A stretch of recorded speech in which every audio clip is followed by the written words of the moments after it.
Hai, Assalamualaikum warahmatullahi wabarakatuh. Apa kabarnya teman-teman semua?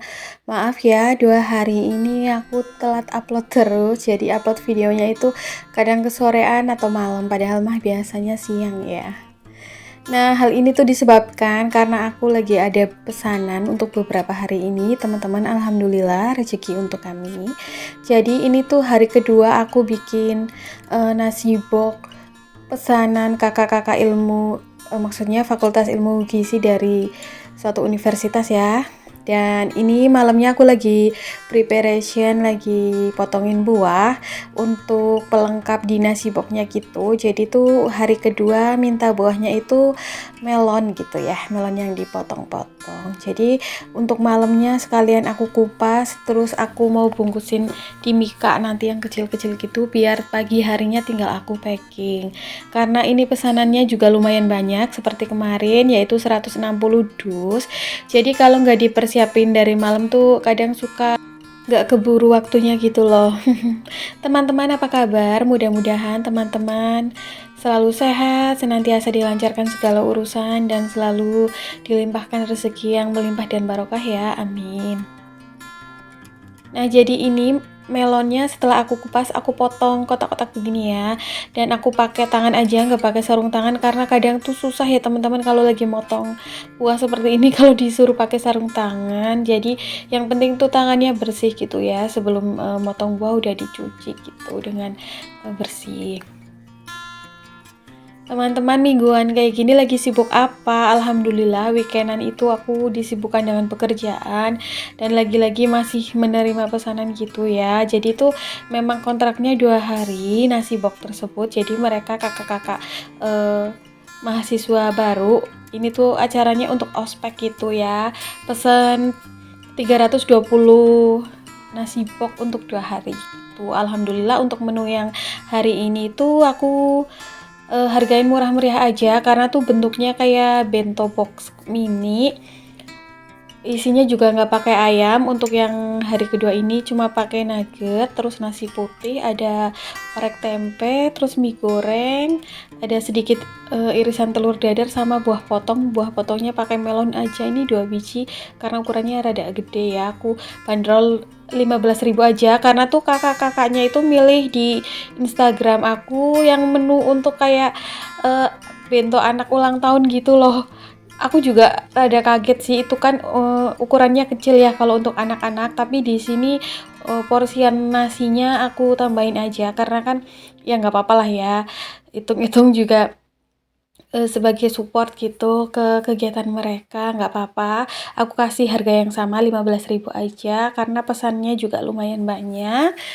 Jadi ya untung tipis tapi dikalikan jumlah yang banyak tetap ya, alhamdulillah untungnya lumayan. Nah, ini di keesokan harinya, aduh aku tuh udah mukanya berantakan banget ya karena udah nggak sempet apa namanya bebenah diri. Ini sebenarnya udah jam 7 teman-teman, dan aku udah mandi tadi pas subuhan. Jadi aku start untuk masaknya hari ini jam 2 pagi. Kalau yang kemarin itu kan jam 1 pagi karena aku harus goreng ayam gitu ya. Menunya ada ayam goreng. Dan hari ini karena nggak ada, ya udah aku start 2 pagi. Cuman tadi sempet ketiduran abis denger alarm bunyi, terus aku karena kecapean mungkin ya, aku mau tidur sebentar gitu. Bangun-bangun udah hampir jam 3 kurang. Jadi ya udah aku gercep aja kayak gini. Jadi menunya tuh yang sempet tadi aku sebutin itu ya teman-teman. Dan aku packingnya adalah Mika brownies yang ukuran paling kecil ya, yang kotak gitu. Jadi kayak gini aja nih, dan aku nggak sempet ambil video untuk detail aku kegiatan masaknya ya teman-teman karena aku bener-bener dikejar waktu. Ini tuh pesanan 160 dus dalam bentuk bento, kalau nggak dikerjepin itu kadang suka telat. Ini juga packingnya lumayan lama banget, aku juga tadi kayak telat beberapa menit gitu, tapi alhamdulillah kakak-kakaknya baik dan nggak apa-apa gitu. Jadi apa namanya, start dari jam setengah 3 atau jam 3-an gitulah aku langsung masak nasi. Dan masak nasi pun aku digoberin aja, aku pakai magicom, terus aku juga pakai kukusan. Pokoknya karena 160 pieces itu membutuhkan beras kurang lebih 15 sampai 16 kilo ya untuk nasi bok, karena kalau nasi bok itu 1 kilo bisa jadi 8 sampai 10 kotak gitu. Nah, ini menunya teman-teman ya, aku kayak gini aja shootnya. Ada buah potong, melon, terus nugget, terus irisan dadar telur, terus nasinya aku udah pack di rice paper gitu seperti biasanya ya, biar nggak kering. Nah, penampakan bentonya seperti ini nih teman-teman. Aku mau kemas langsung ya ke dalam plastik besar seperti ini supaya nanti bisa langsung dibawa dan di packing ke dalam mobil. Jadi tuh isiannya ada nasi putih, terus melon, nugget, mie goreng, orek tempe, terus sama telur dadar sedikit. Nah, dilanjut, ini penampakan dapur aku seperti kapal pecah ya. Jadi ini tuh sekitaran jam asar gitu, jam setengah 4. Jadi selepas delivery tadi, aku tuh delivery sekitaran jam setengah 12.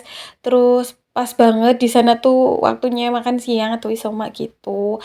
Terus aku nyampe rumah karena sempet makan siang juga di luar ya, ngebakso gitu. Nyampe rumah sekitaran jam setengah 2. Karena ya nyambi jalan-jalan sebentar, terus aku langsung tidur karena 2 hari ini aku kayak kurang tidur banget teman-teman. Bisa dilihat ya muka aku tuh bener-bener sayu, loyo gitu. Jadi aku sempetin buat tidur siang karena bener-bener capek. Terus ini kebangun gara-gara azan asar gitu. Terus ini mau sekalian aku rapin dapur aku tapi tipis-tipis aja ya karena tenaga aku tuh kayak belum kumpul gitu loh. Masih kayak setengah sadar. Jadi aku lap-lapin, terus aku beresin cuciannya itu banyak banget perabotan yang keluar. Karena ya gimana ya, masak nasi aja tuh sampai 15 atau 16 kilo gitu. Jadi tuh kukusan 2 tuh keluar, terus wajan semuanya keluar. Aduh, ini tuh tadi bener-bener lihatnya aja super duper nggak nyaman karena lantai juga pliket. Karena kan masak segitu banyaknya, minyak udah pasti muncrat sana muncrat sini apalagi 2 hari ya. Dan kemarin tuh pas masak ayam goreng juga dapurnya super berantakan karena goreng ayam kan kalian bisa tahu sendiri pasti minyaknya loncat-loncat. Tapi kemarin malam sempat aku pel dapurnya dan karena pagi ini dipakai lagi untuk pesanan jadi berantakan lagi. Nggak apa-apa lah ya, resiko karena memang pekerjaan aku itu jualan makanan kayak gini tapi made by order aja ya teman-teman. Jadi nggak setiap hari aku bikin. Aku bikinnya kalau pas lagi ada pesanan aja. Nah, ini juga aku cuci-cuci wajan, terus baskom, pokoknya mah semuanya yang kotor gitu. Terus di situ ada toples kerupuk. Jadi isinya tuh irisan tempe yang udah digoreng. Tadinya tuh mau aku masak semua untuk yang orek tempenya, cuman pas masak di wajan itu kayak nggak cukup gitu loh kepenuhan. Terus alhamdulillahnya sih cukup untuk 160 porsi, jadi lebih segitu nantilah kalau ada waktu aku mau masak lagi gitu. Terus ini ya aku karena bangun tidur terus juga capek, masih rada-rada ngantuk, aku mau bikin kopi aja supaya agak segeran gitu ya. Seperti biasa. Jadi ini aku mau isin gula pasir juga karena gula pasir aku yang ada di toples itu aku pakai buat masak pesanan. Jadi ya udah ini aku ganti aja pakai yang pas belanja buat bahan ini ya pesanannya pakai uang modal gitu, aku refill ke toples gula pasirnya. Dan alhamdulillahnya karena kemarin juga pas belanja bulanan aku sempetin untuk kembali lagi seperti awal belanja bulanan per 5 bulan sekali, biasanya 6 bulan sekali. Jadi stokan kayak bahan sembako aku tuh banyak di rumah teman-teman. Jadi kayak pas lagi ada pesanan besar seperti ini aku bisa langsung pakai tanpa harus belanja lagi gitu. Kayak minyak goreng kan aku sempet beli berapa liter ya, berapa puluh liter gitu. Terus ada gula juga, terus bumbu-bumbu, garam, pokoknya alhamdulillah jadi nggak terlalu pusing mikirin belanjaannya. Sebenarnya enaknya jualan online gitu biasanya orang atau customer yang pesen itu biasanya bisa bayar di awal atau paling nggak DP loh teman-teman tanpa kita minta gitu ya. Jadi sistemnya kepercayaan aja. Dan bagi yang tanya gimana cara memulai usaha online, terus sistem kepercayaannya gimana supaya kita nggak terlalu mengeluarkan modal terlalu banyak, itu sistemnya kepercayaan aja. Jadi teman-teman yang mau mulai start untuk usaha jualan online baik khususnya makanan ya karena di bidang aku itu makanan jadi rajin-rajin aja misal terima pesanan gitu terus difoto terus diposting. Jadi tuh nanti usahakan juga maksimal ya untuk kualitasnya. Jadi kadang tuh kita dapat testimoni tanpa kita minta loh. Misal makanannya kuenya enak Mbak ini terus bisa kita post terus kita simpen di highlightnya atau insightnya ditulisin aja testimoni. Pasti nanti customer secara otomatis berdatangan sendiri. Kayak aku juga dulu awalnya juga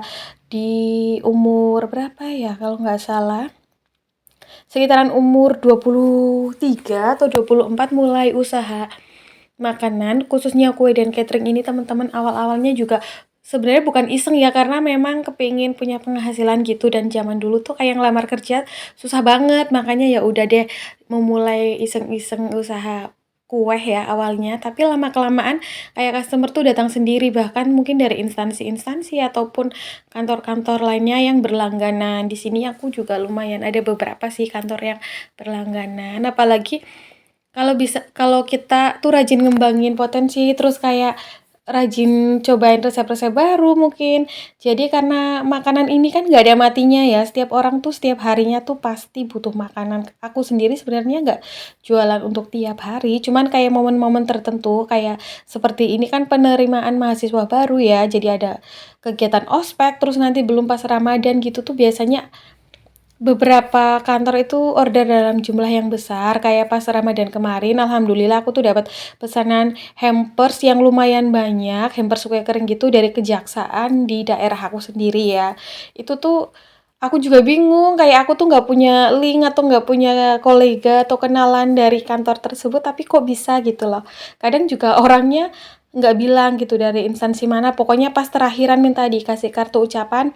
Oh, ternyata dari kantor ini ya. Jadi nggak nyangka juga sih usaha rumahan yang memang eh, belum besar ya menurut aku. Aku juga belum berani untuk seperti kayak eh, mematenkan brand gitu ya. Karena aku di sini juga masih belajar terus untuk mengasah diri seperti itu. Jadi ya aku pelan-pelan aja, belum berani juga misal untuk buka usaha secara offline seperti ruko atau toko. Itu aku nggak mau ya teman-teman, bukan nggak mau tapi belum, nantilah kalau mungkin ada rezekinya, ada waktu yang tepat gitu aja. Pokoknya kayak gini aja senatural mungkin aku ngejalaninnya. Karena juga maaf, aku rasa sih untuk mencari atau menambah pendapatan itu kan banyak sekali jalannya ya. Khususnya buat aku ibu rumah tangga yang nggak kerja di kantor, itu banyak banget peluangnya. Contoh nggak cuma jualan online, cuman juga sekarang kan seperti media sosial itu kan besar banget manfaatnya atau benefitnya buat kita ya. Kayak kita ngonten itu kadang-kadang bisa jadi influencer atau bisa jadi, ya pokoknya banyak banget ya, nggak cuman influencer ya. Kalau influencer kan harus followernya banyak gitu supaya bisa dapet endorse mungkin ya. Tapi misal dari Shopee affiliate atau apapun gitu, pokoknya rajin menggali potensi diri deh. Ibaratnya semakin sering kita berkreasi atau berkreativitas itu pasti ada rezekinya di situ ya, tanpa harus berambisi terlalu besar. Pokoknya cobalah segala sesuatunya dengan sepenuh hati, jangan setengah-setengah gitu, dan niatkan dengan niat yang baik. Seperti aku dulu juga pas awal-awal jualan makanan itu, karena tuh hobi nontonin orang yang bisa bikin kue ini, kue itu. Karena aku awalnya tuh tertarik tertarik di bidang kue ya, teman-teman. Jadi aku mulai usaha aku tuh di bidang bolu. Terus aku pertama jualan itu bolu jadul gitu, bolu jadul yang kayak marmer atau pandan cake gitu. Terus yang order juga awal-awal tetangga, terus saudara buat acara seperti pengajian, terus kayak hajatan. Lama-kelamaan kan juga kayak kita pengen tuh bisa bikin kue ulang tahun mungkin, terus kue lebaran, terus lama-lama trial trial sendiri. Terus banyak banget kan sekarang resep mungkin di Google atau dimanapun kita coba, dan nantinya kita akan menemukan resep yang paling pas dengan kita gitu loh ya. Kadang tuh nggak berpatokan secara pure sama resep itu. Kita tuh sebagai ibaratnya penjual kue punya resep sendiri yang kita temukan di trial error kita gitu loh. Karena kita coba terus sampai akhirnya mendapatkan resep yang paling pas. Begitupun juga orderan seperti nasi box catering ya. Aku juga sebenarnya awalnya seperti nggak yakin apakah mampu apa enggak, tapi karena terbiasa, terus mencoba, terus juga berani menerima tantangan ya, alhamdulillahnya berjalan sampai sekarang. Dan benefit plus minusnya untuk nasi box, biasanya kan orang itu pesannya dalam jumlah yang banyak ya teman-teman. Kita tuh tantangannya itu berpacu dengan waktu. Pokoknya time management aja deh.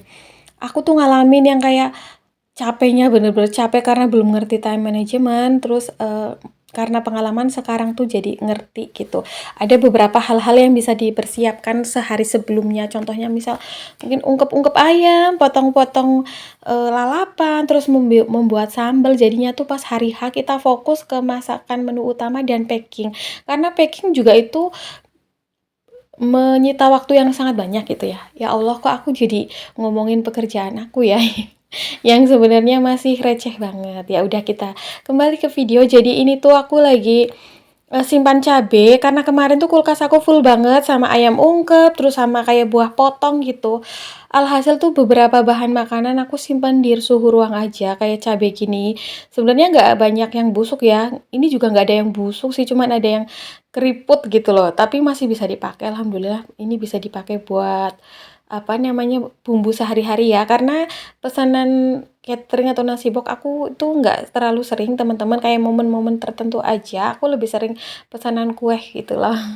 Jadi ya pokoknya ini alhamdulillah masih sisa bahan bisa digunakan, jadi nggak mubazir. Kalian bisa lihat di situ memang aku mukanya juga kayak capek banget ya, tapi alhamdulillah aku nikmatin banget karena aku bisa produktif dari rumah, berpenghasilan dari rumah tanpa aku keluar-keluar dari rumah gitu loh ya. Ini tuh menurut aku udah alhamdulillah banget. Ibaratnya mungkin minim resiko lah ya. Pokoknya rumah ya, tempat tinggal yang biasanya kita untuk istirahat malah bisa jadi kantor kita sendiri. Celah kantor. Nah, ini aktivitas terakhir, aku udah cuci semua perabotan aku, cuman masih aku simpen di meja kompor ya, di meja dapur gitu, nunggu tiris, nunggu kering, nanti baru aku simpen ke tempatnya, teman-teman. Jadi ini yang udah capek banget gitu, pengen makan yang segar-segar. Jadi aku mau potong melon aja, masih ada sisaan melon gitu, setengah butir. Jadi aku mau potong sebagian untuk nyeger gitu loh. Potongnya kayak gini aja, dan nggak tahu kenapa aku di sini tuh suka banget melon karena wangi sama manis gitu, dan suami aku nggak suka sih. Jadi ini mau aku makan aja. Nah, teman-teman, biasanya tuh kalian suka kayak mikir pengen usaha dari rumah nggak sih? Misal sebagai ibu rumah tangga untuk mungkin menyalurkan hobi atau pengen menambah uang belanja atau uang penghasilan gitu ya. Jadi kan lumayan tuh kita bisa beli-beli barang yang kita mau tanpa kita minta ke suami gitu. Ya, apapun itu aku berdoa mudah-mudahan jalan kalian juga lancar, dan doain aku juga supaya aku usahanya lancar terus ya. Jadi tuh kita bisa saling sharing-sharing. Ini aku lagi nikmatin cemilan aku, ciela cemilan. Aku nyiger dulu ya teman-teman, sekitaran jam setengah 5 sore. Jadi udah capek banget, belum aku pel, aku niatnya mau pel besok aja lah. Karena juga irit-irit tenaga, aku juga besoknya ada pesanan kue ulang tahun gitu. Jadi ya udah deh, sekenanya aja. Terima kasih ya untuk teman-teman yang udah setia nontonin dan menunggu video dari aku, video keseharian aku. Mudah-mudahan apa yang aku sharing bermanfaat, mudah-mudahan apa yang aku sharing itu bisa menemani dan menghibur kalian di waktu santai kalian, di waktu kalian yang senggang ya. Terima kasih atas dukungannya selama ini. Mudah-mudahan tali silaturahmi kita selalu terjamin dengan baik, pertemanan kita selalu terjamin dengan baik. Insya Allah kita ketemu lagi di video selanjutnya ya. Mohon maaf bila ada kesalahan kata maupun perbuatan. Assalamualaikum warahmatullahi wabarakatuh. Bye.